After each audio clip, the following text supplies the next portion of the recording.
Yun guys, no, pabalik na tayo kung saan tayo nagsimula guys.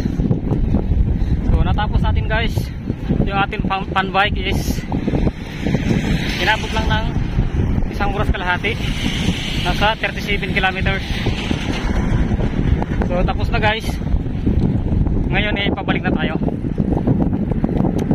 Yung iba guys hindi na nagbike, yung bike nila sinakay na nila sa wing van.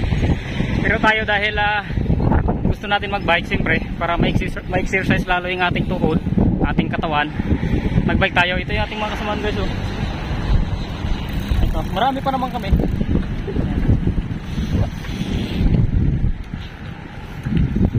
Ayos. Okay, dito na tayo sa highway. Kaya ingat-ingat na, baka mahagip tayo ng mga malalaking sasakyan. Okay guys, ito muna.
Siguro sir.